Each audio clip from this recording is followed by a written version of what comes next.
আমাৰ আন এক প্ৰান্ত সীমান্তৱৰ্তী কৰিমগঞ্জ পাইছোহি গতিকে ইয়াতো প্ৰশাসনে যথেষ্ট কষ্ট কৰিছে আৰু এই সময়ত আমি অসমবাসীয়ে যিদৰে হাতে হাত ধৰি আগবাঢ়িছে আমি নিজকে অসমবাসী হিচাপে গৌৰৱবোধ কৰিছোঁ সেই মাত্ৰ এটা কথা কালিও কৈছোঁ আজি কওঁ এতিয়া গোটেই কি কৰিমগঞ্জ কাছাৰ বা হাইলাকান্দি বা তিনিচুকীয়া ডিব্ৰুগড় শিৱসাগৰ সকলো মানুহে জাতি বৰ্ণ ধৰ্ম ৰাজনীতিবিলাক পাহৰি একেলগে কাম কৰিছে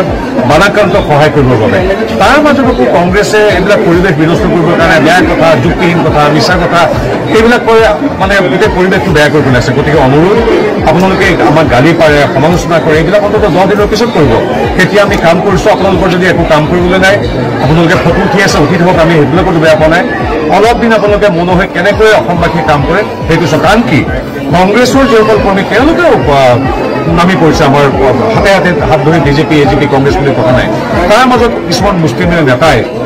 মানে আপোনালোকৰ দৃষ্টি আকৰ্ষণ কৰিবৰ কাৰণে বেয়া পৰিৱেশ কৰিবৰ কাৰণে কথা কয় অনুৰোধ জনাইছোঁ 10 দিনৰ পিছত কওক এতিয়া আমাক শান্তিৰে কাম কৰিবলৈ দিয়ক তাত ৰাহুল গান্ধীৰ কথা পাতিবলৈ আমাৰ সময় নাই ৰাহুল গান্ধী চাওক তেওঁ ৰাহুল গান্ধীয়ে আমাৰ শিলচৰ বিমানবন্দৰত নামিলে তেওঁৰ কোনোবা এটা ঠাইতো গ'ল কিছু লগ কৰিছে মাত্ৰ 15-16 কিলোমিটাৰ দূৰত থকা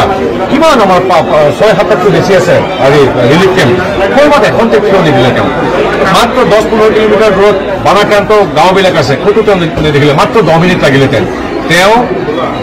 আহি তাৰপিছত টুইট কৰিছে চব ঠিক আছে অতিথি দেৱ ভৱ আহিছে আমি ভাল পাইছোঁ আমি স্বাগতম আপোনাক জনাইছোঁ